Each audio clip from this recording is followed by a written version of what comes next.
Hey, what's up, guys, and welcome to the Run Pure Sports Best Ball Show. We're covering Best Ball Mania 3 this week, which just debuted today, actually, and it has a gigantic prize pool. It's $10 million overall, $2 million to first place, $1 million to second place, and $1 million to the regular season champion. And I'm joined by Mitch Snyder today. Snyder, what do you think of this gigantic prize pool for best ball this season? I think it's awesome and it's great for the game going forward. I didn't expect it to be this big. I thought they were going to up the ante some. I was kind of expecting like in that $6 to $7 million range, but I mean, they sold out so many of those contests last year. I mean, it's great to see them take a big stab here and put the $10 million up front. I don't think they're going to have a problem with filling this contest up. So I really like the payouts too. I mean, it's pretty well based down. I think it's a pretty even payout structure if you can make that final round. So looking forward to getting into this for the year and start drafting some teams. Yeah, I believe I saw like $500,000 for third place, and it just goes down pretty steady and pretty high amounts. So it's definitely a good spread there. We're also looking at the 2022 NFL Draft, which just happened this past weekend. We're going to take a look at some of the winners and potential losers of that draft. Snyder, what were your initial impressions of the draft in its entirety? Yeah, I was pretty surprised on a couple of the big trades that happened that we'll kind of get into here, but I thought it was a really entertaining draft. It was out there in Las Vegas. I thought that went really well. The first round kind of started off a little slow, and then it picked up late. I mean, we had a bunch of receivers drafted there, a lot of trades in that first round. Pretty happy overall with how it went. I wasn't sure what to expect going in, but I was pleased with the final result. Yeah, for sure. I thought that there was definitely a lot of excitement in that one. The trades were ridiculous. I kind of went in not expecting it to be like too exciting or anything. Like there was kind of a lackluster draft class this year as far as the rookies, but we got some pretty big trade announcements throughout the draft. The first one was, I believe, Marquise Brown went to the Cardinals, and they ended up picking up Marquise Brown, gives Kyler Murray a new weapon, takes away a weapon from Lamar Jackson. I know it's like after the trade was announced, Lamar Jackson didn't seem too happy on Twitter about it, which is obviously understandable. He's developed a chemistry with this dude for the last few seasons. So, what are your thoughts as a Ravens fan with that going down, that trade in during the middle of the draft? I was actually pretty happy about it. I mean, Marquise Brown tilted me so much last year. I think he dropped 5 or 6 touchdowns. I had him on a couple of pretty big DFS days where if he could have just caught a couple of those touchdowns, it could have been big days for me. So, I mean, I don't really think Marquise Brown was worth, like, some of these receivers are getting so much money now, and I just definitely don't think Marquise Brown is worth what he could get in the free agent market. So, with them getting another first-round pick for them, basically, more or less, I was really happy with that. They got that center out of Iowa, which I think will be a huge improvement for that offensive line and everything going forward. So I thought it was pretty much a win for the Ravens there. They got a couple of good values there in the first round. They got the best safety, and then they got the best center coming back into there. So I don't think that really hurt. I really don't want anything to do with that Ravens passing offense outside of maybe some Mark Andrews, but I seen they drafted a couple tight ends and such, so I think they're going to kind of just spread the ball around, just trying to use the run game mainly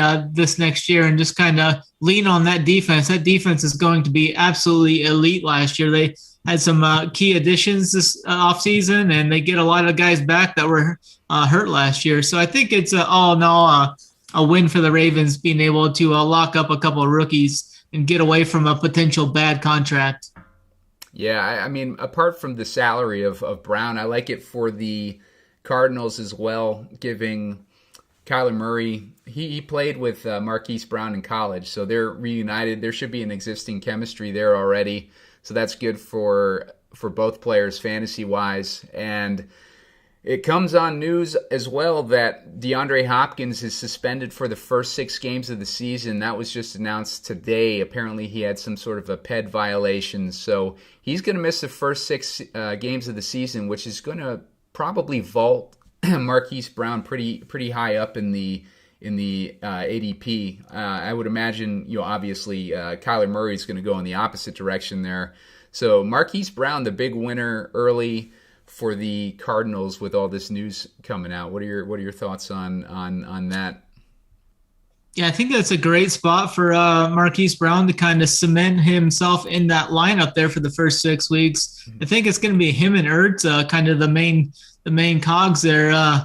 It just comes down to if Marquise can catch the ball or not.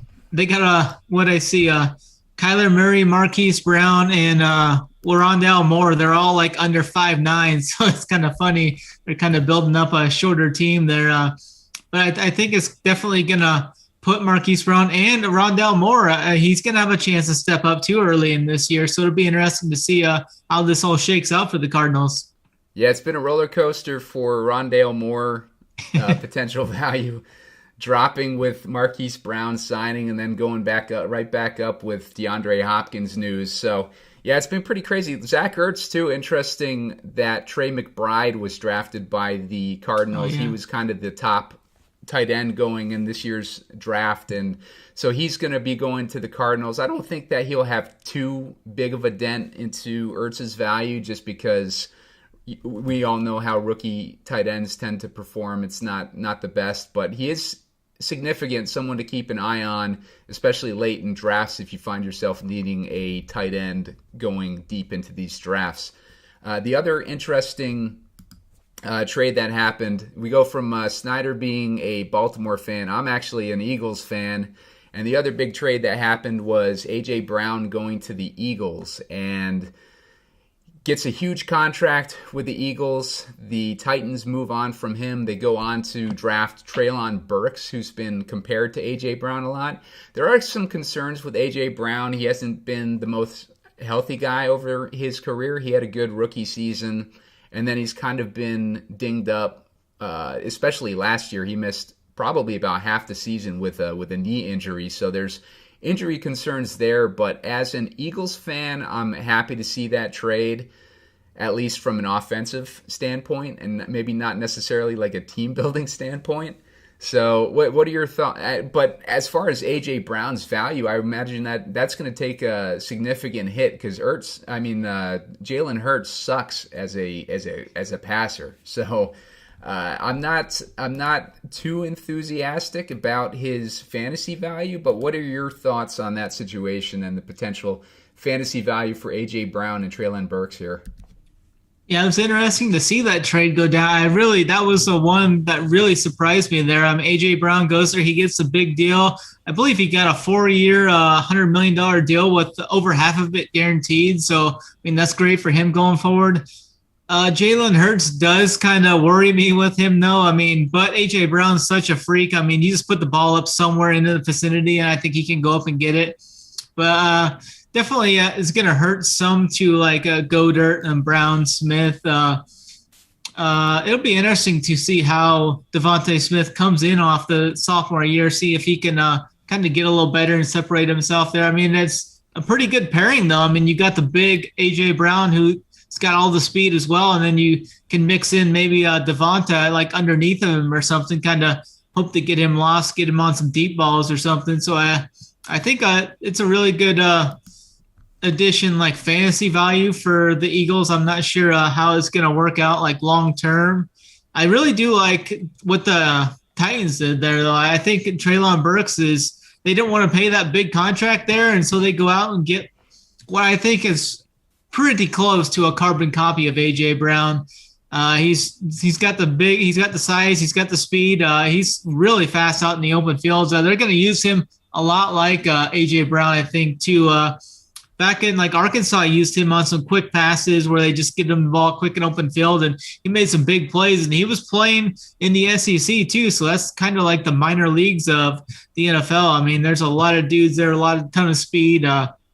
So I actually like it for both sides, actually. Yeah, I do like the Titans making that move as far as the future of their team. Like we were saying, is AJ Brown worth paying $25 million a year or whatever he's making? I mean, that's debatable just because of, like we were talking about, his injury history. But it is exciting for the Eagles to get a player like that as an Eagles fan. So I'm hoping for the best, but we'll see how it plays out. And as far as ADP and fantasy, I would imagine that that's gonna take a hit to AJ Brown's value, and you can understand why.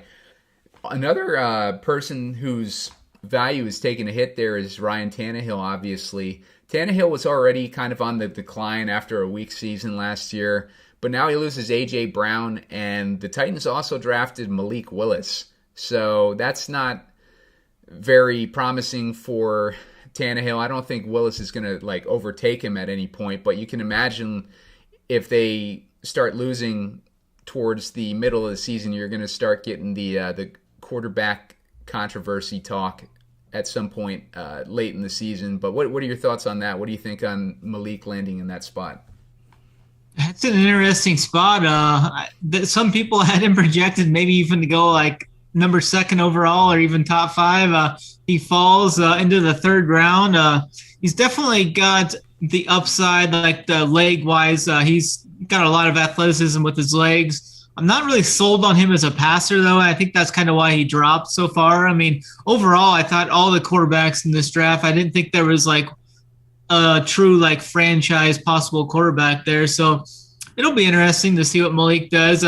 I think Tannehill does take a major hit, losing A.J. Brown. Treylon Burks, if he can step in and be that guy, I don't necessarily think Treylon Burks will be like inserted like fully into the offense until like week 6, 7, 8 or something like that. It's going to take him a little bit to accommodate to this, but the Titans also did get Robert Woods. He's coming off an ACL injury, and I kind of think he's a little old and dusty too. So I think that's going to hurt Tannehill some. I think they're going to mainly try and lean on Henry, and more so than they usually do early in the year as a result of this.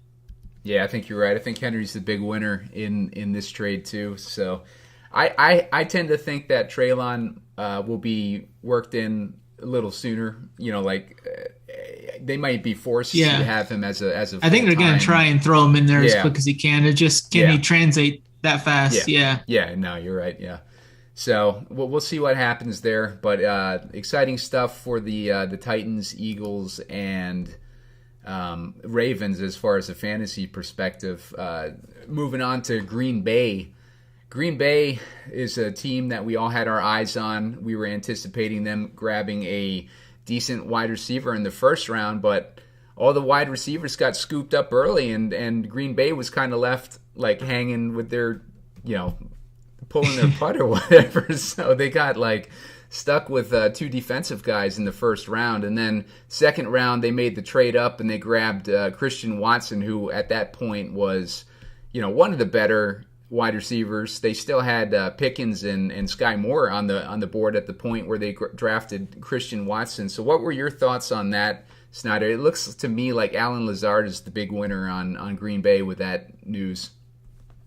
Yeah, Christian Watson, he's going to be like a big target for Aaron Rodgers. He's 6'4", 208, but he's still got wheels. I mean, he ran a 4.66 or 4.36 at the combine. So I definitely think he's a guy that's maybe kind of going a little bit overlooked because he played at North Dakota State. I mean, that's a really small school.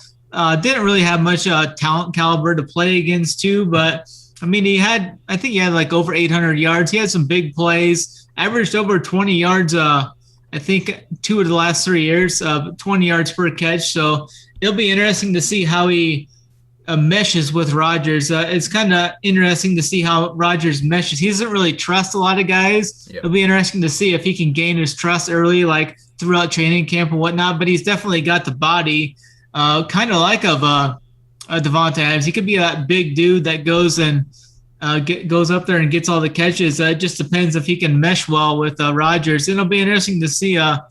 What's your thoughts on like Amari Rogers? They drafted him last year. Do you think they're going to incorporate him more into the offense this year? Allen Lazard, I think he's a pretty good receiver. I wouldn't call him like a number one or an alpha or anything, but I definitely think he's setting up pretty good for this year as well.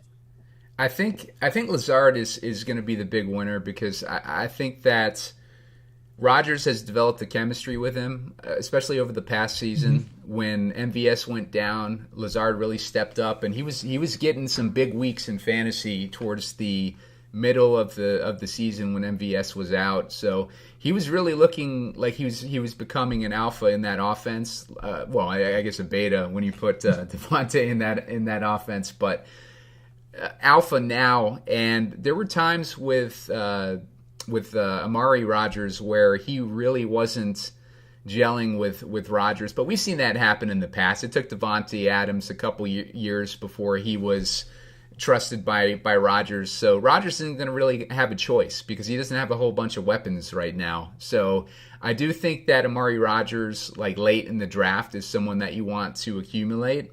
And Watson, definitely, you want to accumulate him. You want to basically, it's one of those situations where it's an ambiguous wide receiver core right now. We don't know who's going to step up and be the big winner in this, but we can make our assumptions now. I think a lot of people are going to assume Lazard, like I am. But I think it's one of those situations where you could draft the guy who's getting drafted latest and just stack up on that dude.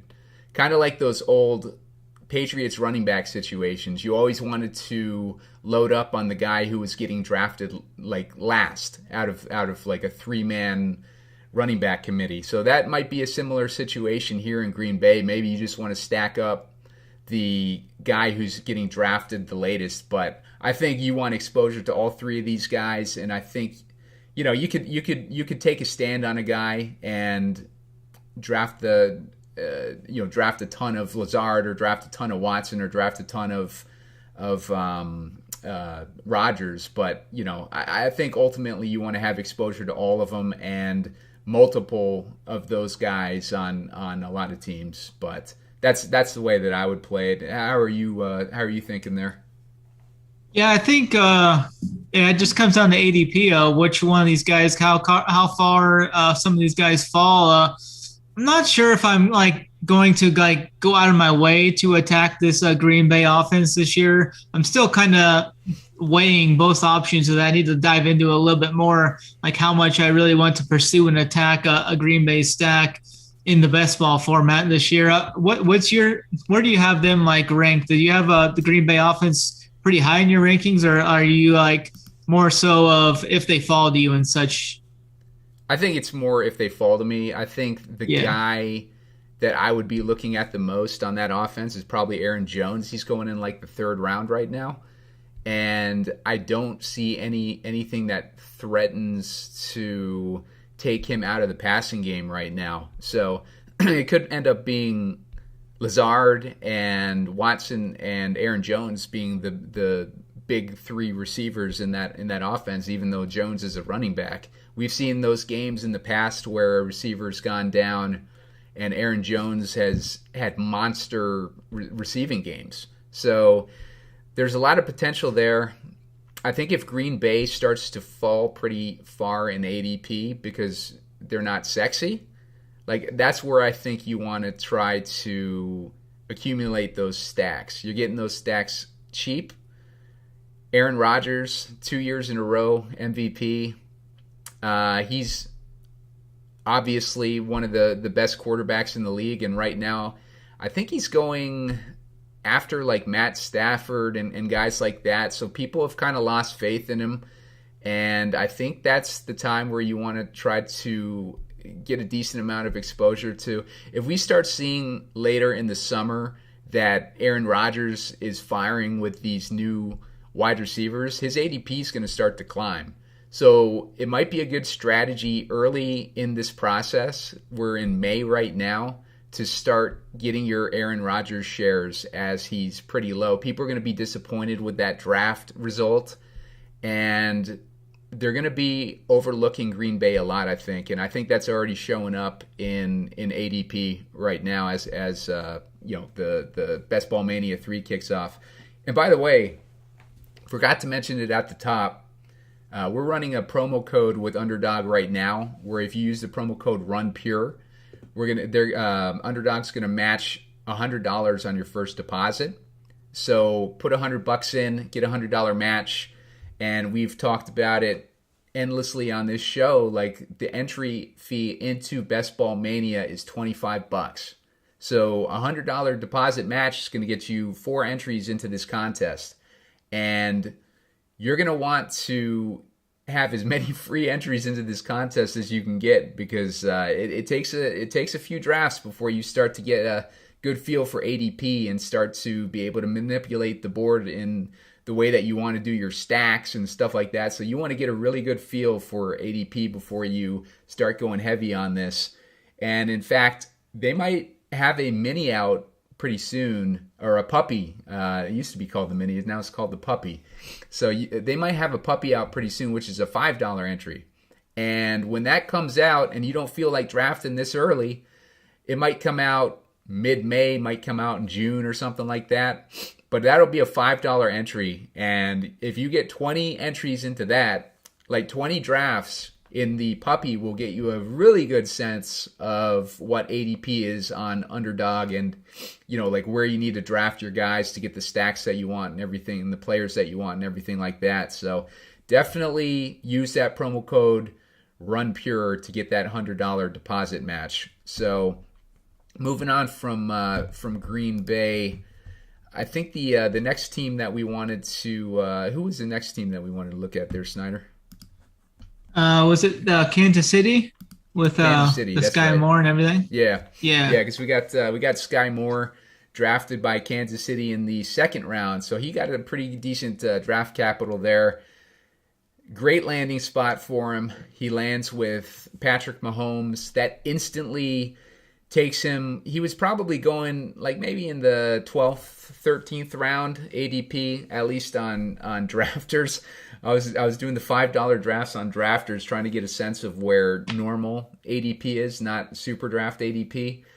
Drafters is PPR, so it's a little bit different than Underdog, but I believe Sky Moore was going in the 12th, 13th round there. So as we head into Underdog, I would imagine that he's going to be climbing into at least the 8th or 9th round. Where would you peg him after getting drafted by the Chiefs, Snyder?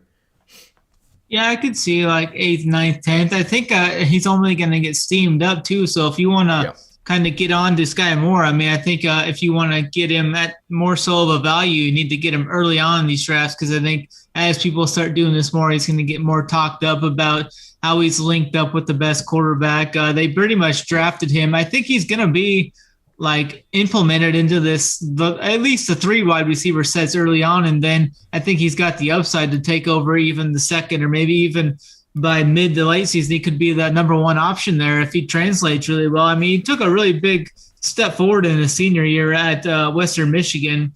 95 catches, almost 1,300 yards, 10 touchdowns. So I definitely think Sky Moore was one of those guys that had the upside. Like, many people didn't maybe know of him as much because he played at Western Michigan, but I mean, he was a good receiver there.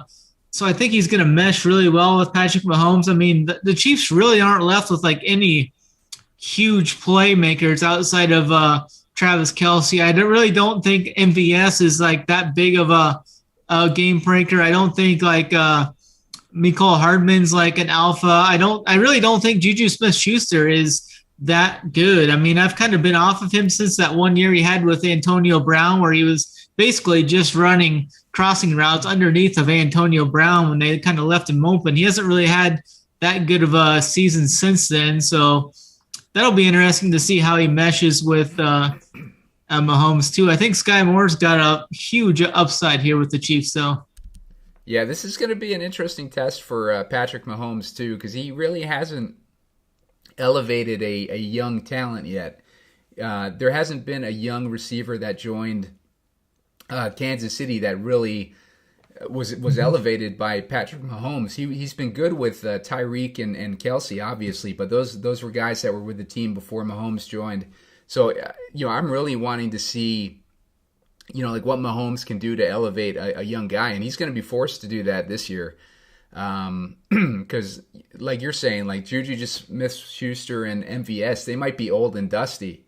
They might be. MVS was showing some flash last year with Rodgers, but I think Juju might be dusty at this point. So Sky Moore might get a huge opportunity this year, and Mahomes will really have an opportunity to finally be able to develop one of these young guys. Yeah, for sure. It'll be interesting to see how they kind of use him out of the gates too, because I think like Travis Kelce is definitely going to see. I think they're going to most teams are going to double team Travis Kelce out of the gates. So I mean, it's going to be up to these guys like Juju, Sky Moore, and MVS to make some plays here early on in the season, I think. Yeah, I think you're right. So we'll see how that plays out. Gotta feel like Mahomes is getting drafted too soon, like right now. For the weapons that he has, and he's getting drafted, where he usually does. I think in like the 3rd or 4th round. So that's that's overkill. I think you want to kind of hope that his ADP drops at some point, and then start accumulating him if you want exposure to him. But right now he's kind of going at a premium, given what his weapons are. So I guess the next team that we want to touch on before we jump into a draft here is the New York Jets. I felt like offensively they were the overall draft winner. Maybe not from a team-building standpoint. Maybe they weren't making the smartest moves in the draft, but we don't really care about that. We're more interested in how they look offensively for fantasy. And they picked up a nice haul. They got Garrett Wilson. They got Breece Hall to join the team. Garrett Wilson was... A lot of people had him as the top wide receiver in this class. So Jets definitely get a stud there, a potential stud there. And Breece Hall was the number 1 running back projected in this class. So Breece Hall, they get him too. So what are your thoughts there on this haul for the Jets and their prospects for this season? I think this Jets offense actually has a lot of upside here. I mean, they've got Elijah Moore coming back from last year with a possible sophomore breakout. And then they draft Garrett Wilson here. I think Wilson was one of the top wide receivers in this class. He had a pretty big year last year at Ohio State, had 70 catches for over 1,000 yards, found the end zone 12 times. So I definitely think pairing Wilson and Elijah Moore up. And then you bring in Breece Hall, who was, I think, undoubtedly the number 1 running back in this class. I think him and Michael Carter is actually going to be a pretty good 1-2 punch. I mean, Breece Hall has a lot of miles on his legs. So he over the last 2 years, he averaged over 22 carries a game. So I think he's only got, personally, I think Breece Hall is going to be good for like maybe 3 to 4, maybe 5 years. And then he's going to kind of go off the cliff as those miles rack up. But he was really good at Iowa State. He's basically their whole team. And then you add in some Michael Carter. I think Michael Carter is still going to be like that 3rd down guy, passing down back, which I think is going to play more to his strengths. So they can kind of do this like a little thunder lightning there with the 2 receivers out on the edges. It'll be interesting to see how Zach Wilson, how he does this offseason, how much he improves. I think he's got the talent. It'll just see. I wasn't really sold on him after watching him last year, but I mean, a lot can be made up for this year. What's your thoughts on like Zach Wilson coming into this year? I thought he showed some flash towards the end of last season a little bit, and I liked his chemistry with guys like Braxton Berrios, and he was showing chemistry with Carter in the passing game towards the end as well. They lost Jameson Crowder, but like he wasn't really getting used. Corey Davis, kind of dusty. I don't know if he has if he's a good fit in that offense anymore, but he's another weapon. They're loaded with weapons. So I'm not sure, like, what are your thoughts on the offensive line? I'm not really familiar with that, but I do know that the Jets have the second most difficult schedule, according to Vegas win totals this season. Sharp Football Analysis put out their chart, and we talked about that last time. But the Jets were one of those teams that have a very difficult schedule. So Wilson is going to be throwing a ton this season. and having all the weapons that he has, throwing a ton. I think it's all going to come down to, is that offensive line going to give him enough time to throw? And if we think that they have a decent O-line, then I think it's definitely one exposure to Jets. They're going to come super cheap, and being able to load up on them, building your Jet stacks late in after round 10 or whatever, like you could end up with a decent cheap stack there. But what are your thoughts on the O-line there? Do you know anything about their O-line? I'm not too familiar with it, but I think they've got a decent one. I mean, they've had a ton of pretty high draft picks over the years, so I think they've probably got it pretty well cemented. But I'll have to go back and look, see what all the rankings and such have for that offensive line. But I think this offense is going to actually be kind of fun to watch this season, which is kind of weird to say about a Jets offense, but I think it's going to have some pop to it this season. It'll be interesting to see. Yeah, I think you're right. One thing that concerns me with Carter is Breece Hall. I think he was known as a pretty decent receiving back in college, wasn't he, Snyder? Is that concerning for Michael Carter, or do you think that they'll just kind of use him more as a two down back and keep Carter on third? Yeah, I think they're going to mainly use Carter for the third down and receiving back. Breece Hall did have 36 catches last year, 36, 23, 23 in his last 3 years, but he was mainly just the mule behind the line. He had 279 rushes as a sophomore, and then last year as a junior he had 253 rushes. So I mean, there's definitely a lot of tread on those tires, but I think he's going to be really good early on in his career. I think that Michael Carter is going to take a big leap forward in his second year. So I actually like this offense quite a bit from a whole, with Elijah Moore taking a step forward and then adding Garrett Wilson. Yeah, I think at this point we can try to jump into this best ball mania if you're ready there, Snyder. Yeah, let me pull it up. Yeah, we got some more talking points as far as what happened in the draft and some recent news and everything. But we'll jump into our best ball mania now. Let me know when you're ready, Snyder. I'm ready whenever. Just whenever you want to count to three. All right, let's go in 1, 2, 3. Enter. Let's see if we get in the same one this time. Yeah. 8 more to start. So yeah, I'm sure we're in the same one. I've got 9 more to start. Yeah, 7 more to start more. Now. Yeah, 7 more. Yeah, that's what mine says. 7 more. All right, good. We finally got it. I think we're in the. Oh shit! It's down 6 to 6 more now. Okay. Yeah. So Snyder, why don't you go ahead and tell people about our premium product where we're waiting for this draft here. Yeah, I mean, the premium product's just been absolutely on fire. All sports are firing on all cylinders. We got the NBA playoffs going on. A BigT, a JSU, and some of those guys have been putting on shows daily for that. We've got MMA, a huge card coming up this week. Titletown's going to have that thing all well. He's going to have the playbook. He's going to have the course. Everybody's going to be on Discord. MMA's been a smashing for us, too. Titletown's super smart with that. One of the sharpest guys around in the MMA industry. And then we got PGA still going full throttle. BigT, and there's a bunch of RPS logos up at the top of the leaderboards this weekend. BigT had a pretty big weekend again. Hoop's been having some huge weeks. AP, Tambo, Uncle T, myself, we're all, and Rob's got one of the better articles in the PGA landscape. That comes out usually on Tuesdays. The MLB is going right now in full throttle, full speed there. We've got everything going there. We've got the core plays. We got shows going. We got the playbook. We got stacks, everything you need for that.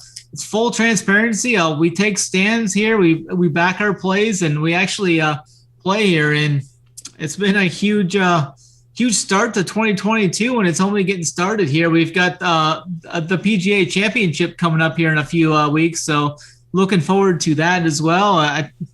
I mean, we've got the SaberSim product going too. I mean, we're going to start doing more shows like talking about our process and how we use it, incorporating the RPS data with that too. So I mean, everything's looking good for us. We're going to keep everything going forward and keep running pure. Yeah, for sure. And Snyder is one of the best premium DFS golf guys in the industry. So getting his picks and his advice and his articles and whatnot is a great add-on for getting that premium. And premium covers every sport. So every sport, PGA, MLB, NBA playoffs, whatever you can think of is covered in that premium. So you're only paying one price for everything, so you can't go wrong. Go to Run Pure Sports and check out our premium options there. So our draft is started. You ended up as pick 7. I am pick 12, which sucks this year because this year is brutal. Like elite players are going off the board quick. So it's not like at the end of the draft I can't just get like a stud receiver anymore. I'm getting like 2 middling guys, so it's a very shitty place to be this season. And I'm starting right where I left off last year, because last year I was getting 11, 12 like every time I drafted. Yeah, I'm going to go with Davante Adams there at pick 7. I think the new quarterback isn't going to hurt his value. I think he's going to be playing in some really big shootout games there in that division. I think every team in that division is going to put up points on the board. So I'm kind of looking to target players in that division. Yeah. I'm noticing that Dalvin Cook has dropped pretty far this year. I'm thinking that people are just assuming that he's old. I might take a stab at him here at 12 if he makes it. I think that'd be a great value, yeah. Yeah, because I could get some, try to squeeze some value out there. And I think I would take probably Diggs too. Diggs had a down season for him. I like CeeDee Lamb here too, though. So I'm going to see who this dude takes. Okay, so he took Tyreek Hill. I'm going to go with Dalvin Cook.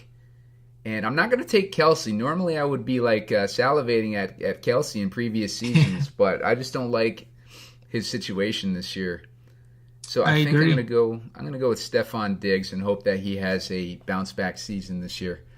Yeah, I think that's great value. We were drafted Diggs middle of the first round, I think, last year. Yeah, for sure. I'm sure at some point he'll get steam in the summer. Yeah. Because obviously it wasn't for lack of chemistry that he was dropping last season. It was more for, just regression, I guess. Touchdown regression hit him, and I think he still got a decent amount of targets and everything. So it wasn't overall bad for him. It was just kind of he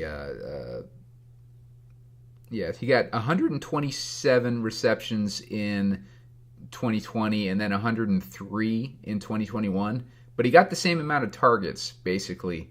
So just a matter of getting bigger targets this year or whatever. He just kind of had some regression with his receptions and his yardage total, but he had more touchdowns, so that was good.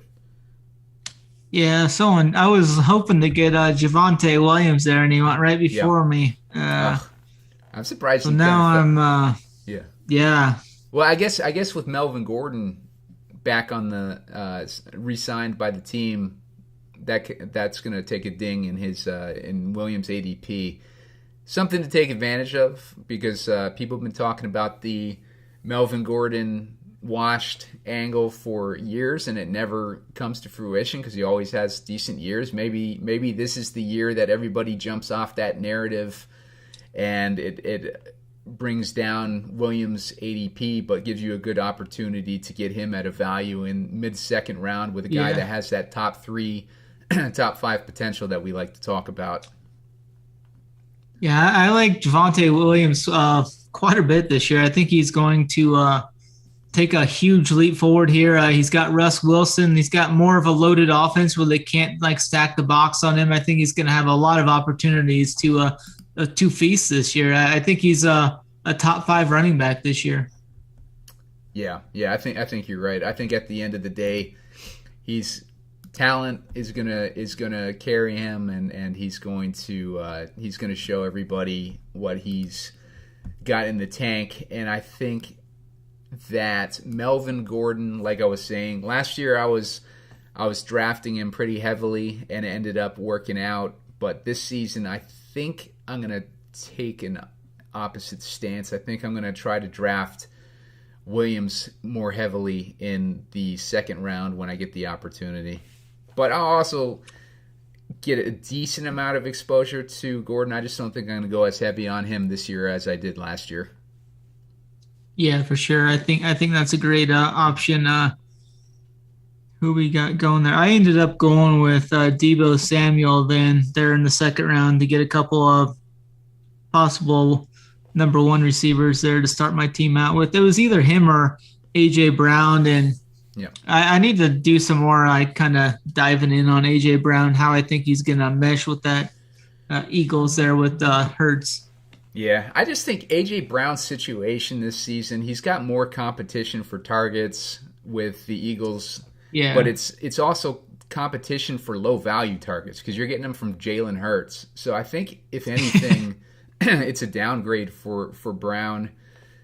Yeah. And I say that as an Eagles fan, like I keep mentioning. Like I really don't think that Jalen Hurts is it. Like he's a great fantasy asset. Like I'm going to be drafting him heavily, but he is not like a real life quarterback. He just sucks. He's just not any good, I don't think.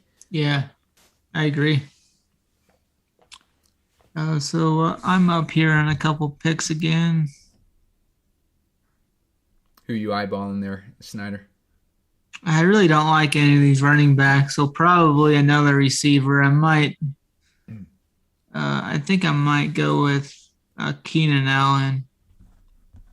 Hopkins is suspended for 6 games. Deontay Johnson's right there. I don't really like any Steelers this year.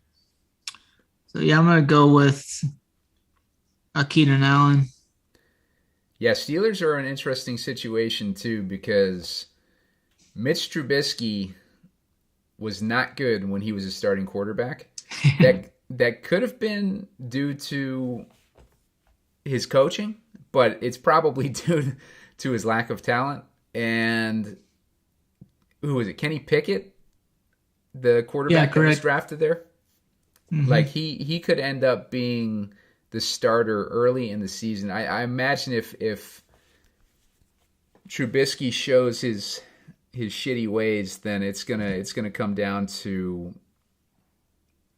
fans are gonna be calling for a quarterback controversy there at some point. But the Steelers are really good at managing games. They got good coaching and everything like that. So I think that they'll be able to steer Trubisky to some wins. Okay, I'm going to go with Akers here. Akers came back. Yeah, I was eyeing him. Yeah, I'm going to go with Akers, and then I'm going to follow up with Darren Waller. Just because he's going in the 4th round this year. Last year, I didn't want to take him unless he fell to the 4th, and he never fell to the 4th. So to get him early in the 4th round this year seems like some reaction to Devontae Adams. But Darren Waller hurt for a lot of last season. That dings his value this year too.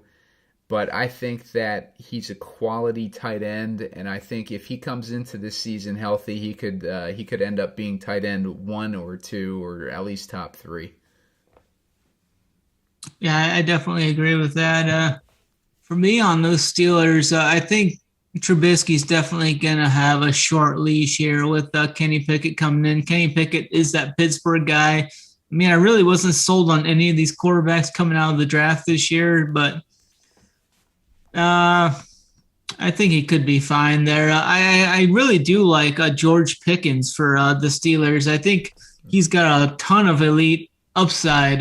He tore his ACL in the spring last year, did come back towards the end of the year, played a little bit in the SEC title game and then the national title game. I think he's a freak athlete. Just if he can make a full return from that injury, I think he's a guy that would have went. He would have been one of those first round receivers going forward if he would have been full strength this year, I think. Yeah, I think that's a downgrade to Claypool for sure this season. I think Deontay, I don't think that would affect him too much. I think Deontay also benefits with Juju being gone, obviously. Like, both those guys are similar receivers. But, yeah, Pickens is going to compete with Claypool for those deep targets. So I think that's a ding to Claypool's value. But I like Deontay, and I like Najee Harris a lot, because Najee, I think, is another one of those potential top 3 to top 5 running backs this season. So we'll see how things play out with him. He showed he was in basically every snap for the offense, Najee Harris. So and he did pretty well with those snaps. He didn't seem to wear out as the season goes by, as you'll see with rookies pretty often. So what he showed in his rookie season, I expect to have a decent season out of Najee. He could potentially be a RB1 by the end of the season. Oh, yeah, I definitely agree. I ended up going with J.K. Dobbins. I needed a running back. I've got 3, I think, number 1 receivers, so I needed a pretty good, at least one good running back. I think if Dobbins makes a full recovery, he got injured early last year, so I think he's definitely should be full strength going into this year. And I was really high on him last year. I think he's got a lot of upside in this offense. I think it's going to be more a rush transition offense with them losing Hollywood Brown and them drafting a couple of tight ends also. And they drafted a center. So I think they're going to look to run the ball a lot more this year. And I like Dobbins coming back in this year. Yeah, I think you're right. I think they wanted to run the ball a lot last season. They were kind of forced into the passing game with all the injuries. They basically lost all 3 of their top 3 running backs last year. They lost Justice Hill, they lost Gus Edwards, and they lost Dobbins, obviously. So they were struggling at running back, which was great for Lamar Jackson shares. But as it turned out, Lamar Jackson ended up getting hurt too. So ultimately, Baltimore players were a bust last year, but they still showed their upside, and I think that the running game is going to be in full force this season. Yeah, definitely like that. There it goes. I'm a couple picks away. If somehow Justin Herbert could fall to me, I would definitely take him here. And there he just went right there. Never mind. He's been going super early. Joe Burrow in the 5th is way too early. Yeah, I think I'm going to go with ETN. I kind of like his upside. Yeah, it's either that or what's that? Go you go ahead. You're drafting. I'll talk my. Oh, that's fine. Yeah, I think I'm going to go with Travis Etienne to get another running back. He's got some huge upside. He can catch the ball in the backfield too. I think he'll be full strength when it comes to the regular season this year. One thing that I have noticed with drafting this year is that it's easy to get 2 stud running backs. It seems like there's a wide receiver frenzy early in these drafts. So it's easy to get 2 decent running backs this year. I'm in the 12th spot. I got Dalvin Cook and I got Cam Akers. Those guys were both like mid-first round I like picks that last year. As far as wide receivers, the elite ones are off the board pretty quick too. So it feels like there's more elite running backs, or not elite running backs, but early round quality running backs than wide receivers this season. I think we're going to have to see how the offseason plays out when these teams start getting opportunity to get chemistry between quarterbacks and these new receivers and these traded receivers and everything like that before we know for sure. But I'm going to grab Cortland Sutton right here, and I'm going to grab Juju, but I'm going to take Pittman.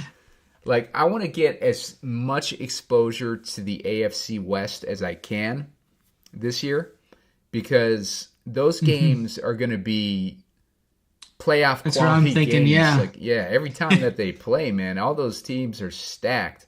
So Cortland Sutton, I've got exposure to. Buffalo's another one of those ones that's going to have a lot of high quality games. So that's why I got Stephon Diggs. I got Darren Waller representing Las Vegas. So, and then Cam Akers. I'm trying to choose guys from teams that win, basically. Like high quality teams, like that have high quality quarterbacks and whatnot. So that's kind of my strategy, and then I kind of see how that plays out, and then I see how my stacks develop from there. But early on, you're just kind of drafting what comes to you, like what, how the draft flows to you, and then you're trying to figure out strategy from there. Snyder, what are you kind of strategizing with when you come into a draft? Are you going in with a game plan to target specific stacks, or do you just kind of see what happens early in the draft and then just kind of develop your strategy from there? Yeah, I used to come in with like a set strategy, but like through the second half of drafting last year, I kind of just transitioned to that of just whatever presented itself, just trying to take the most value, still trying to get your stacks right and everything. But if, say I wanted to draft like a Lamar Jackson or something, I wasn't like putting that over the weight or to get him. If I wanted to do like Cincinnati stack or something like that, I wasn't just like full central on that. If it fell to me, great. But if not, like I just took Hunter Renfrow in my last pick there in pick 66. I think it could be like we saw what Renfrow did last year without an alpha receiver, and I think he's just going to be that much more open, like over the middle. I think Renfrow is going to have another pretty big, just solid year where he catches 6, 7, 8 passes a game, just shows up in the box score every week. He's going to have Devontae Adams on the one side. He's got Waller in there too. I think Renfrow could kind of get lost in the shuffle there some of the times this week, this season. Yeah. It's going to be interesting to see how Vegas plays out for sure. Mm-hmm. I think with Derek Carr, he really hasn't been surrounded by great weapons since he had Crabtree and Amari Cooper. And that first year when he played with both those guys, he was a decent quarterback, and he was putting good up fantasy. He was winning people milli makers that season, and he's kind of been stuck in purgatory with no decent weapons for a few years up until recently when Waller and Renfrow were there. But really, they never had that deep guy. But now they got Devontae Adams, who's going to stretch that field out a lot more and give these other guys more opportunity. It'd be a lot less targets, but the targets will be probably higher quality targets, and they'll be able to probably do more with them, I would say. But it'll be interesting to see how that plays out. Yeah, for sure. Now I'm kind of in a dilemma. I want to get Carr. I think he'll fall to me another round. So I think I may let him go. He should still be there for me next pick. And then I'm kind of looking at possibly Dallas Goedert or like a Brandon Ayuk. I could go with Ayuk and get another 49ers receiver there. Don't really like any of these other guys.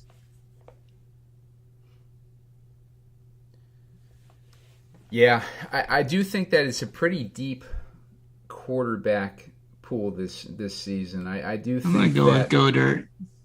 I feel like it's like one of those seasons where you don't have to worry about drafting a quarterback in the first 6 rounds like you did last season. Like if you wanted to get one of those studs, I think there's a deeper pool of quarterbacks, so I don't hate waiting until later. Someone just drafted Russell Wilson, who I was going to take with my next pick, so that sucks. Yeah, I was looking at him, but I don't have anything to go with him, so. Yeah, I had Cortland Sutton. Oh, yeah, I like him this year. Yeah, he's going to be in a good spot this season. When's my next draft after that one? I think this Wet Like I'm Book guy, I think he's a member at RPS. Which one? This Wet Like I'm Book. I'm pretty sure he's a member at RPS. Interesting, yeah. I see him in the Discord sometimes. Shout out to him. Yeah. Cordell Patterson is in a pretty decent spot. They just dropped Mike Davis today, so that's one less guy that he's got to compete with. But they also drafted somebody too. I'm drafting right now, so I can't really get my thought out. Oh, there you go.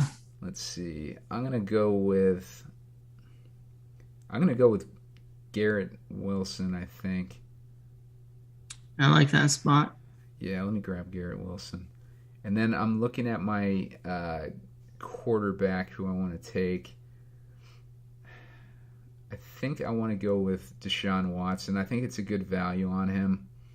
Yeah. And I can draft another quarterback later to kind of make up for potential loss of games early in the season if he ends up getting suspended, which, there hasn't been any updates on that recently. I'm surprised that they haven't.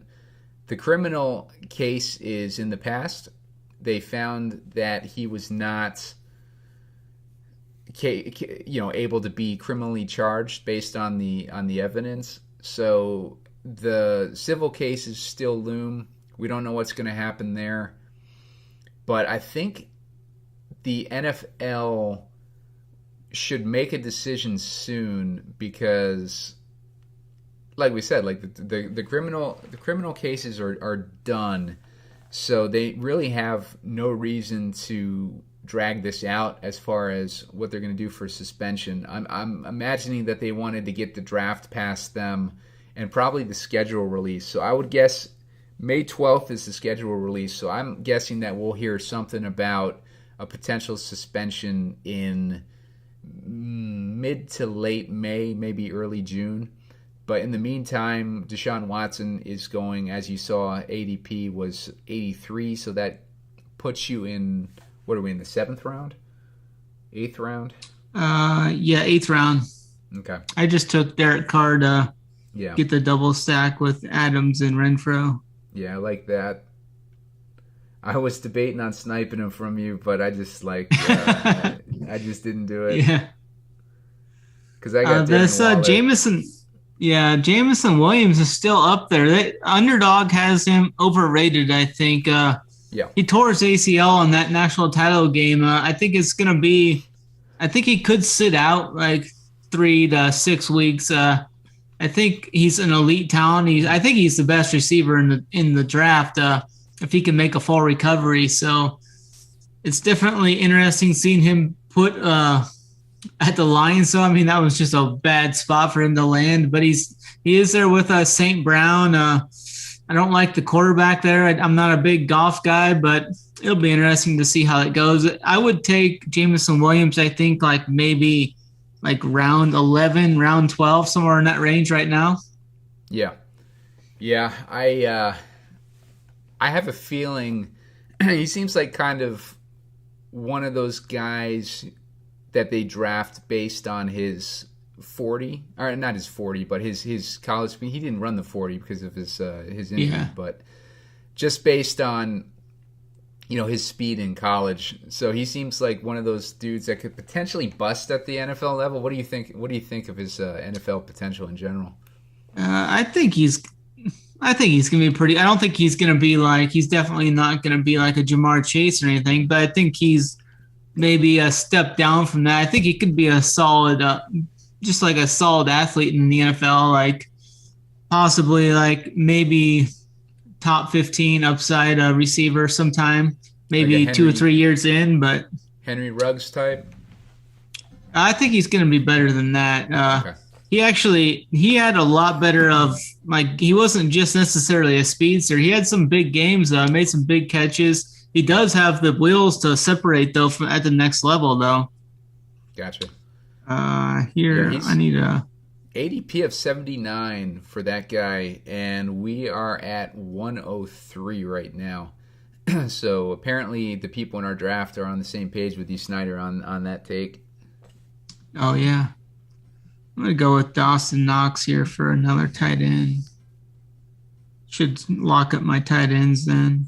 Yeah, I like doing that, making sure that you are taking 2 swings on elite potential tight ends there. Knox really showed a lot of growth last season, and it was his breakout season. And tight ends have a tendency to break out late in their careers, and he's like a third year last year?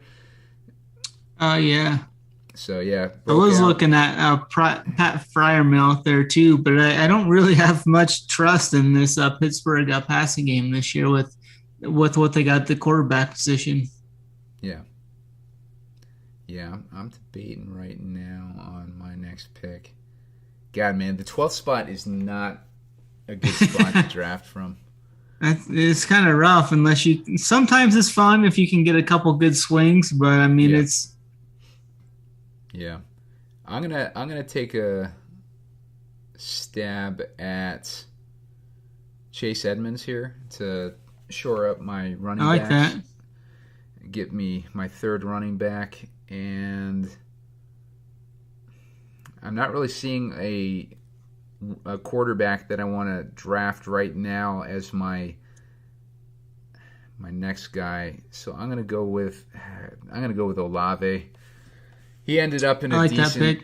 Yeah, he ended up in a decent spot in New Orleans. He's gonna have Jameis throwing to him. We've seen Jameis, what he's able to do when he's able to let it loose. Throw a ton of interceptions, but also throw a lot of fantasy. He's going to chalk for sure. Yeah. I think I like how Olave ended up on the turf there. I think that's going to be great for his style of play. I think he's going to be a pretty good receiver going forward this year. What kind of profile would you put on Olave? Like, as far as who does he compare to? Let me think. Or maybe, just like an archetype.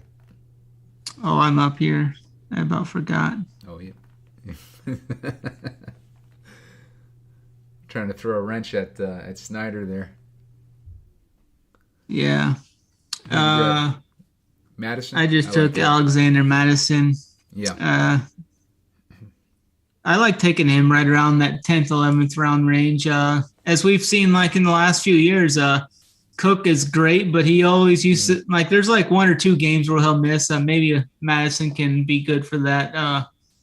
But as a comp for him, I'm not really sure. I mean, that's I think he'll just be like a good role player. Like, maybe it's hard to put a name with him. I just think he's going to be like a solid, like a role player in that system. He's going to have Jameis there chucking. He's got Michael Thomas on the outside, which should give him some softer coverage. So I think he's going to be solid this year. Cool. Yeah. It's kind of depend on. We saw Jameis Winston looked decent last year as a product of having a good coach that was able to put him in position to succeed. We've talked about this before. You and I were both on Jameis Winston last year. I don't know why people were thinking that Taysom Hill would be the starting quarterback last year. That made zero sense to me, other than the contract that they gave him. But that was more of a gimmick contract. But Jameis Winston was showing signs that he was taking a leadership role in that offense.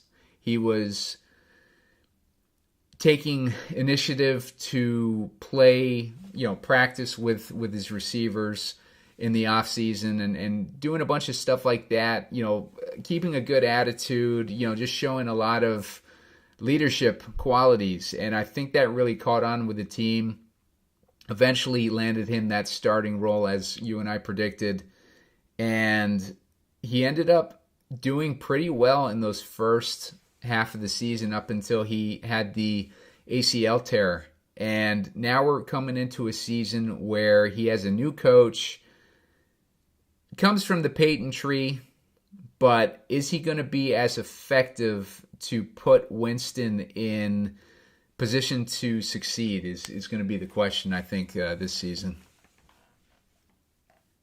Yeah, for sure. Looking at, I think I want a receiver here. That or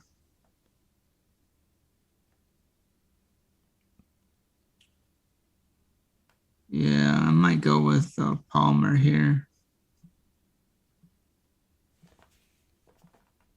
I'm going to take another guy from that division. I got Keenan Allen and Josh Palmer now. Didn't get the quarterback there, but I got a couple of his pieces there. Yeah, just as good. Like I think, like we were talking about, you want as much exposure. Yeah, naked stat kind of. Yeah, to that division as you can get.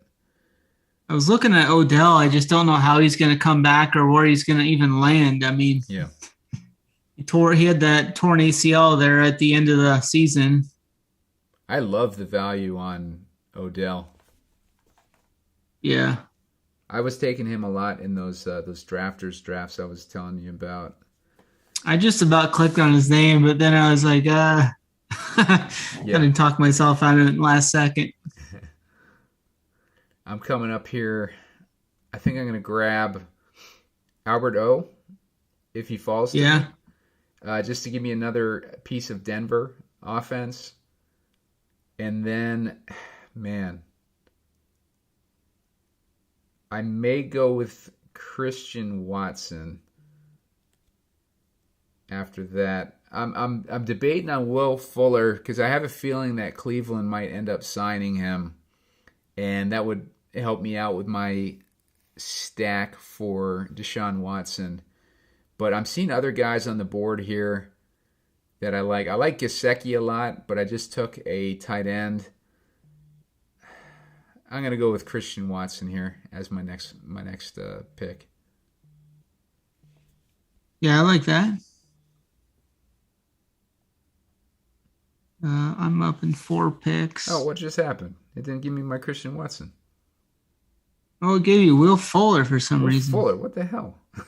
What the hell? That's messed up. Yeah, that's screwed up. That ain't fair. You can see in the video that I swiped on Christian Watson. Yeah. And then my timer kept going, and I thought, it's just something messed up, and then it gave me fucking Will Fuller. So, well, I guess I'm hoping that's a that terrible he's traded break. to the Browns. Yeah. Yeah. This is a reason, like, you can always end up with like a buggy app, or the app could go buggy while you're drafting. Yeah. If you are coming up on your turn, always star the guy that you know you want, just in case that something like that happens where something screws up. You don't want to end up with the guy that might be at the top of your rankings when you're trying to get a different guy. Like if you have like 5 running backs and there's a running back on the top of your rankings that you don't want, make sure you star the guys or a couple of the guys that you do want, just to make sure that you don't end up getting screwed like I just did.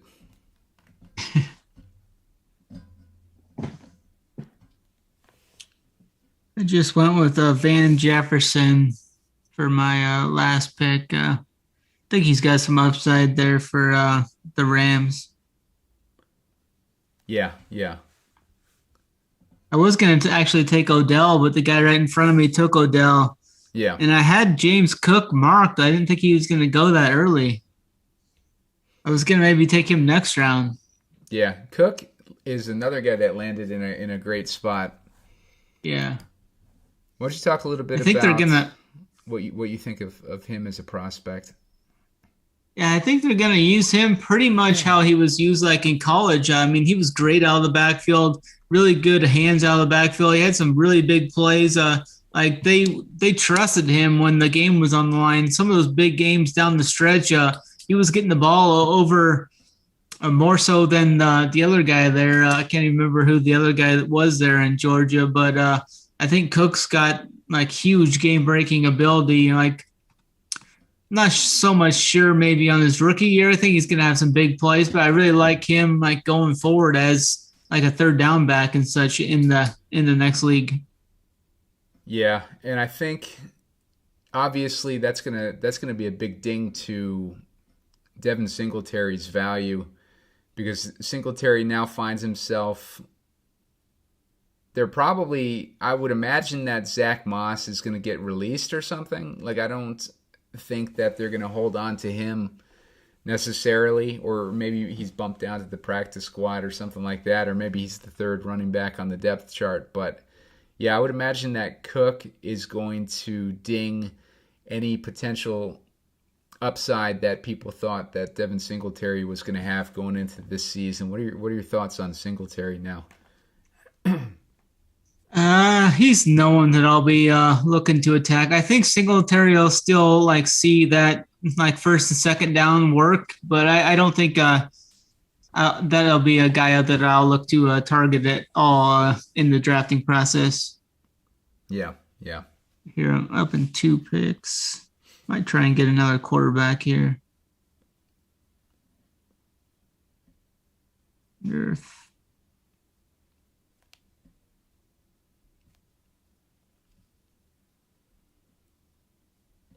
Jarvis Landry just got drafted. His situation is still up in the air. We don't know if he's going to, what team he's going to land on. I would imagine that we're going to figure it out pretty soon, though, with the draft being over now. We're going to start to see a lot more. Mother. God damn it. I take your guy? Yep. We don't know what's going to happen. God damn it. I like the upside of that offense. Yeah, I know. And I had his receiver too, so I was getting ready to stack damn. him. Garrett Wilson, man. Oh no. Oh yeah. Freaking Snyder.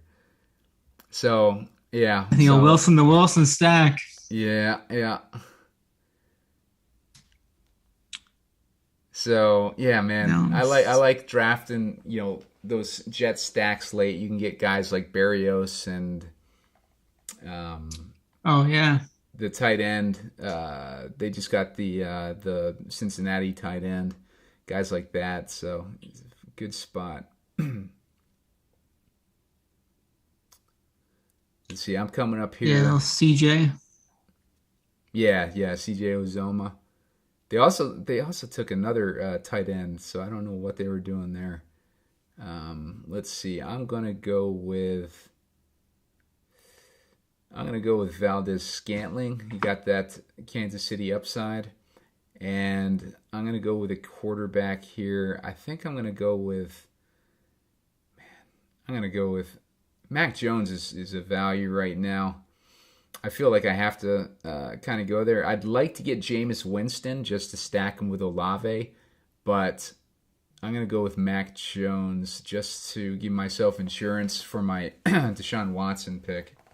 I was kind of looking into James Robinson.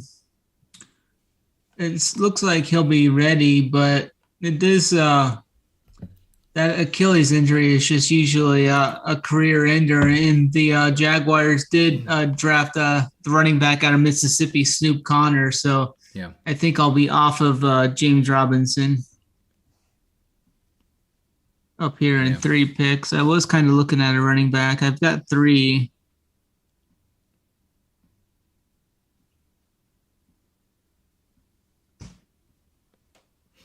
Yeah, it's definitely. Let's see. I'm trying to see who the Browns drafted this year. Let's go to teams. I want to see if they got any receivers that I might want to stack with my Watson stack here. So they took cornerback. They got David Bell, who I heard getting some buzz this season. What are your thoughts on David Bell? I think he's a pretty solid receiver. David Bell, he's out of Purdue. I kind of compare him to like a Rondell Moore type guy. To the Browns, it just depends on who the quarterback's going to be at the Browns. Is it going to be Baker, or what are they going to do there? Do you have any thoughts what the quarterback situation is going to be there? Man, I think Baker's going to end up on Carolina or Seattle. And I think that's either him and Garoppolo, because I know Seattle Carolina drafted Matt Corral, but I think that they're still going to want a veteran quarterback there. And I don't know if they're going to keep Sam Darnold. I don't know what they're going to do there. It's just a mess. It's a mess with them. It's a mess with Seattle as well. Seattle, I don't know what Seattle was thinking not drafting a quarterback in that draft. Like, well, I guess. Yeah, it would surprise me. Yeah, I will say, like, Snyder was of the guys that I heard talking about these prospects. Snyder was one of the few that I heard saying that what's his face, Malik Willis was only a second round talent. So seeing him go in the the third or fourth round? Yeah, he went in the third. Yeah. Yeah, I wasn't too surprised by seeing him go that late, just based on what Snyder was saying in our previous shows. Like, I think a lot of shows, if you were watching, they were talking about him going at the number 2 pick or going in the first round at some point, or at least the second round. But yeah, like, for the most part, Snyder was pretty consistent with saying that he was not, like a first round talent. And still, like, to see him go in the third when Seattle was in need of a quarterback, like, unless Seattle, do they have their first round pick next year? Yeah, I guess they do. I think so, yeah. Yeah, they lost it this year. So Seattle still has a first round pick next year. So maybe they're just thinking that they're going into tank mode and they're going for one of the stud quarterbacks early in the draft next year. It was interesting to see Seattle did kind of stay on brand there and drafted another running back, that Kenneth Moore. Yeah. I think that's going to be a solid option for him, but I mean, that just kind of muddles up the backfield there. It's kind of a tough decision there. I wouldn't take any of them, but I think it could be good for them going forward. They definitely like their muddy backfields because they, they always seem to have like 3 guys in that backfield. It makes it a pain in the ass with DFS, but it makes it good for Showdown. Like, Showdowns are going to be great for Seattle this season if they have any primetime games. I don't know if they're going to be putting Drew Lock in primetime very often. They might put him on one Thursday, yeah. Yeah. So we'll get an opportunity to take Walker as a captain at some point during the season. Hopefully, it's before he breaks out. Yeah, for sure. I'm gonna take George Pickens. We're late. It's late. I think he's got some upside, like mid to late season this year. If someone can get him the ball, that's the big question. If any of those Steelers quarterbacks can get him the ball. Yeah.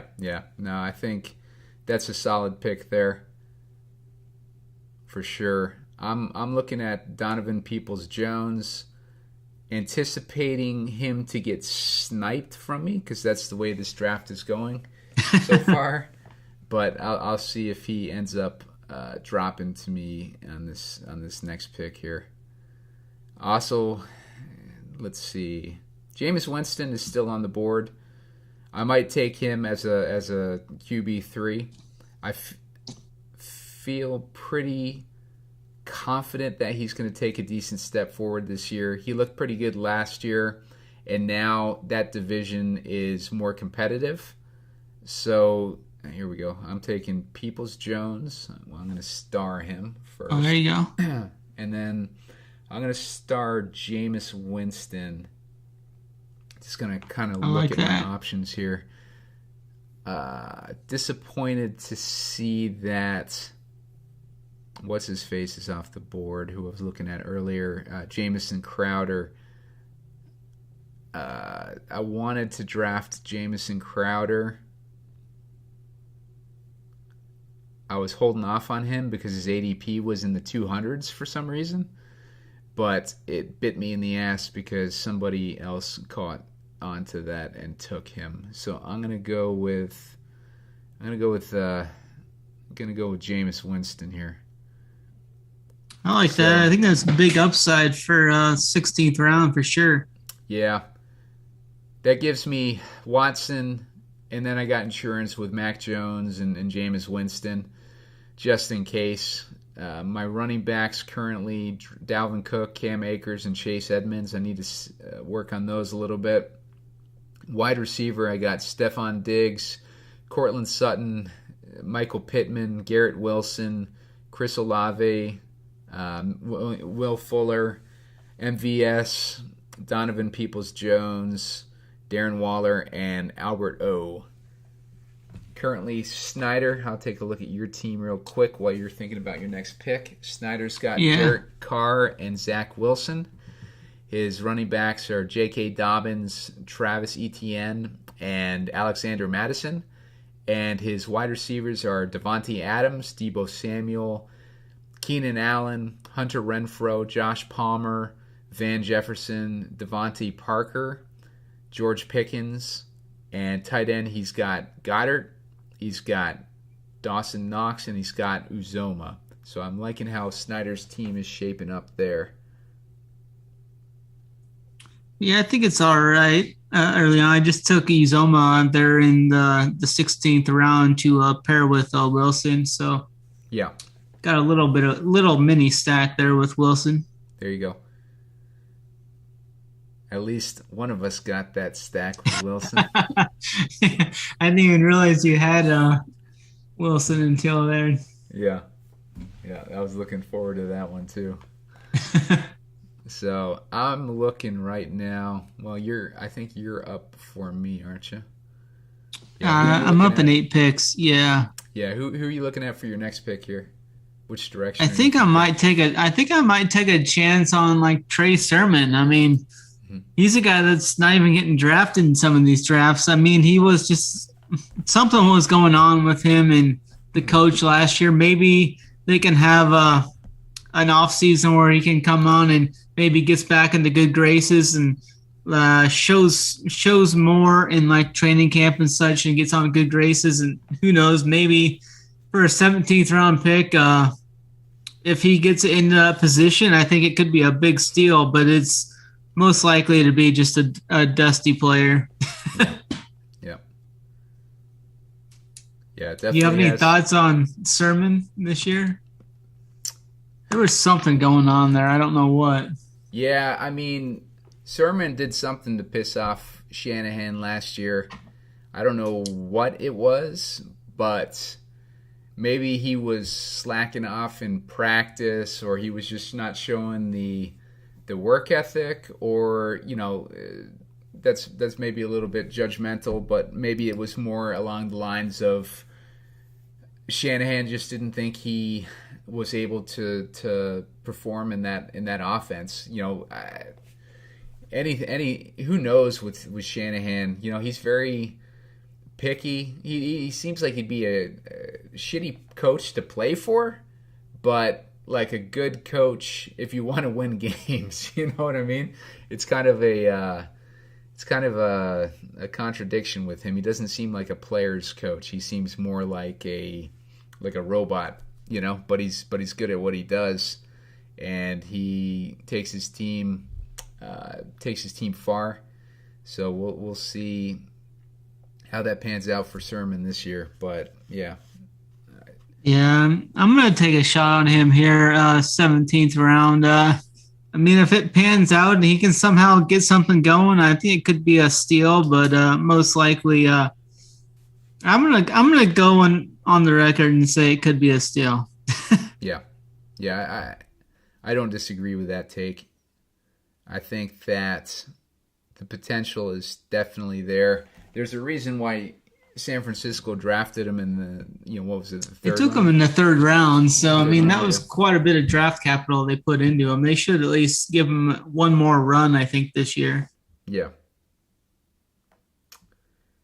So, for my pick, I'm going to go with the guy that San Francisco drafted in the 3rd round this year, in Tyrion Davis-Price, and hope that he ends up bumping Trey Sermon down to the frickin' practice squad. And I can get definitely in the cards. I can get some vengeance on Snyder for sniping me earlier in this draft. There you go. Let's see. Davis-Price was pretty solid in college in a few games. Yeah. I wonder what. And I drafted for my final pick. Oh shit! I should have drafted another running back. So I guess it's not 20 rounds. It's only 18. Okay. I was thinking I it was think going to be 18, 20. yeah. Yeah, because like all the drafts up to this point have been 20 for underdog. So I guess it's back to 18 for the for Best Ball Mania. So just make sure you're paying attention to that. Yeah, I probably, if I'd have known it was only 18 rounds, if I'd have looked at that before we drafted, I would have probably taken Braxton Berrios or one of these running backs, maybe Sony Michel if he's still on the team. Rex Burkhead is probably going to have a significant role on Houston's offense. I don't think that Houston actually drafted a running back this year, which was surprising to me because I had a feeling that they would. But they also got Marlon Mack this season. So they drafted Damien Pierce in the fourth round. What are your thoughts on Damien Pierce? Damien Pierce, I think he's the running back from Cincinnati, maybe. Yeah. Let me. While Snyder's looking that up, just a reminder, use the promo code RUNPURE when you're signing up for an account on Underdog, and that's going to get you a $100 deposit match on your first deposit. And like we're saying, that'll get you a few entries into this Best Ball Mania draft and help you out with trying to get sorted on this ADP. As we mentioned earlier, you might want to wait until the puppy comes out. That's a $5 contest. And I don't think you have to worry about this Best Ball Mania filling anytime soon. This is going to be going all summer, as it usually does.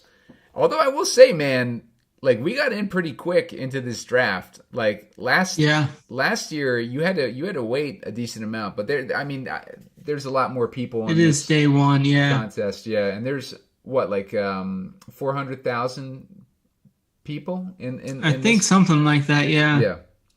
So that's a significant amount of people, but 400 are going to advance to that final round when all is said and done. I like how all 470 that make the final round are guaranteed 1,000 though. I mean, that's pretty good prize money there. Yep, not bad if you can make it in there. So just to cover the final results of this thing, I ended up quarterback Deshaun Watson, Mac Jones, Jameis Winston, running back Dalvin Cook, Cam Akers, Chase Edmonds, and Tyrion David Price. I would have liked another running back there. But, I guess if it's only 18 people, four running backs doesn't kill me. Chase Edmonds is a solid number 3, so that doesn't kill me. Wide receiver, Stephon Diggs, Cortland Sutton, Michael Pittman, Garrett Wilson, Chris Olave, William Fuller, MVS, Donovan Peoples-Jones, tight end, Darren Waller, Albert O, and Hayden Hurst. So instead of taking Hayden Hurst, I probably would have gone with another receiver just to give me 9 receivers, since I already have 3 quarterbacks. Usually when I draft 3 quarterbacks, I don't like to draft 3 tight ends. But as we saw last season, only having 2 of one of those positions can bite you in the ass, because there's a lot of quarterback injuries last season that ended up destroying the value of your teams if you had a lot of exposure to like the Kyler Murray or Lamar Jackson, guys like that were getting hurt and missing several games during the season. Looking at Snyder's team, he ended up with Derek Carr and Zach Wilson. I like the two QB setup there. Running backs, J.K. Dobbins, Travis Etienne, Alexander Madison, Trey Sermon, and Brian Robinson. I like that Brian Robinson pick too. Takes a huge hit on Antonio Gibson's value. Now he's got like 2 different guys that he's competing with there, so that's not good for him, unfortunately. but it's also dropping his ADP way down. So that's could create a value there. Devontae Adams, Deebo Samuel, Keenan Allen, Hunter Renfrow, Josh Palmer, Van Jefferson, Devontae Parker, and George Pickens. I like the exposure to the AFC West there, like we were talking about earlier. Tight end, he gets Dallas Goedert, Dawson Knox, and CJ Uzoma. So pretty solid team there. Snyder in the projections, you and I are both close to the bottom of the projections as we normally are with our drafting styles, but that's okay. We'll see what happens there. Just for shits and giggles, this guy Hemp Knight got a 3,000 projection. He's on the top of the charts there. Four quarterbacks: Josh Allen, Trevor Lawrence, Ryan Tannehill, and Malik Willis. He's got 5 running backs. He's got 7 wide receivers, and he's got 2 tight ends. So depending on what your thoughts are on taking that many quarterbacks, Underdog's algorithm seems to like that as far as projections. But I tend to not want to draft over 3 for obvious reasons, because you don't want to give up that much capital when you have a need for more volatile positions like wide receiver, where you want to try to get those spike weeks more often. So, Snyder, any final thoughts on this draft or draft strategy in general for this Underdog Best Ball Mania 3? Yeah, it was a fun time. That was actually the second one I did. I did one earlier today. So I like this team a lot better than my first one. I think it's just all about getting used to it, used to where everybody's going, how you like to assemble your teams. I like the strategy where I don't necessarily go in with one set strategy. I kind of like to let the draft come to me and try and just take the best values, which guys try and get which stacks fit, and target certain teams that I want to keep attacking. There's going to be 4 or 5 teams I just don't even want to take anybody from this year. But this should be fun. I'm assuming we'll do some more of these as the NFL's calendar keeps coming out and everything else. Fun time. Can't wait to keep rolling these out. Yeah, for sure. It's always fun to draft. I'm gonna kind of, as far as my strategy for spreading these out throughout the summer, I'm probably gonna take it super light in May.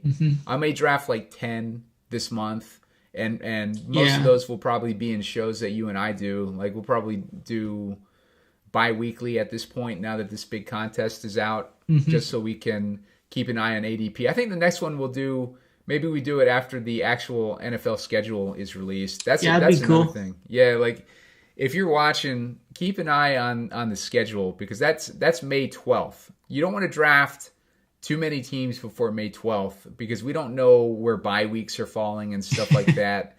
So you might be drawing dead on a lot of your teams already if you're drafting before that schedule release. So be conscious of that. But once that schedule is released, you might notice some ADPs that you really like, and it makes sense to target those guys early while you can, but don't go overboard on your drafting this early, because injuries happen throughout the summer. Unpredictable stuff happens throughout the summer as well. Try to spread it out as much as you can, with going heavier in July and August is what I would recommend. Some people have a different strategy. They like to go heavy in the beginning and hope that they're smarter than the crowd and catching a lot of good ADP values. And there's nothing wrong with that either. I just personally prefer to have most of my bullets still left towards the end of the summer. Like, Snyder, what are you doing as far as spreading it out? Yeah, I think that's a great strategy. Just to kind of sparingly do them throughout May, especially before the don't get too carried away before the schedule comes out. Like Simon was saying, you could be absolutely drawing dead if you just brick every bye week with your quarterbacks and tight ends and such.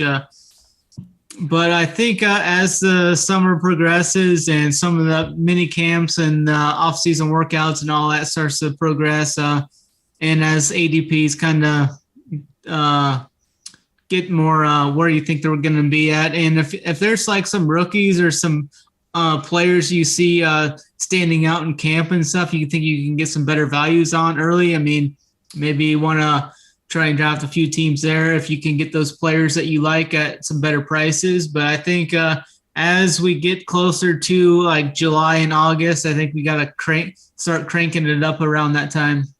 Yeah, make sure you're keeping an eye on all the rookies. Don't just keep an eye on the big names. Like, make sure that you're familiar with a lot of these rookies, like Rachaad White on the Bucks. He's the running back that was drafted to the Bucks. He was drafted. That's going to hurt Keyshawn Vaughn's value. Keyshawn Vaughn was a guy that was getting buzz up until the draft, but now that Rachaad White joins them, I think that value transfers to White. So if Leonard Fournette goes down, anything happens to him during the season, Rachaad White could be one of those sneaky guys that you're drafting late that ends up, just being a league winner potentially, especially on an offense like that. Isaiah Spiller went to the Chargers. Now, the Chargers have had kind of an ambiguous situation as far as the backup to Austin Eckler. So Isaiah Spiller going to the Chargers is very interesting. Keep an eye on him on camp, because if he's getting a lot of good buzz, he was getting a lot of good buzz before the combine. So if he's getting decent buzz in camp to take that backup role, and then we start seeing him perform in the preseason, then he's going to be shooting up in ADP. So he's another guy that's probably going pretty late in these things that you can take advantage of. Jalen Tolbert went to the Cowboys. That's another guy. You got to figure that's not good for James Washington. How do you think that affects Michael Gallup's value? We know Michael Gallup's coming off an injury. He's got a great chemistry with Dak. I'll be drafting him heavily. But what do you think of Jalen Tolbert in that offense? I don't think it really necessarily affects Michael Gallup. I think his role is going to be pretty well solidified if he can make that full recovery. I actually do like Gallup quite a bit next year. I've been kind of high on him the last couple of years. He just hasn't had the opportunity to kind of take that step forward. But with Cooper out there, I think it's a great spot for him this year. I do like that Isaiah Spiller call, though, too. He played some really good football at the Texas A&M in the SEC. I mean, he had some big games against a high-caliber talent there, high-caliber opponents there in the SEC. We saw how many of those guys got drafted in the draft. I mean, he was playing against those guys week in and week out, so I think he's a guy that to watch out for. Like, if we see Eckler kind of get nicked up again like he has kind of a few times in his career, I think he's a guy that could maybe step in and maybe even push for like a timeshare role there. Yeah, and Eckler has been vocal about wanting to share the load. So he's not one of those running backs that wants to be getting the ball on every carry. Like, he wants to spread it around a little bit because he realizes that running backs get hurt, man. And he wants to prolong his career. So he's one of those guys. And he's also pretty friendly with the fantasy community too. So he's one of those guys that we like to root for. Hope he doesn't get dinged up. But like Spiller, like I said, he's could find himself in a good situation because nobody really stood out as a backup in the Chargers, and they're going to need one with Eckler wanting to split the load like that. So. Yeah, so that's it for this week. Make sure that you're keeping an eye on us close to the draft, or not the draft, but the schedule release. And make sure that you like this video and subscribe. It helps us out big time when you like this video. We're trying to get as many views on this thing as we can get, and as many views as we can throughout the summer to to keep putting out best ball content. Basically, we need to be incentivized to put out more best ball content, potentially articles and stuff like that as well throughout the summer. And subscribe to the YouTube channel. We're always trying to get those subscribes up, and we appreciate you watching, and we will see you in a couple weeks.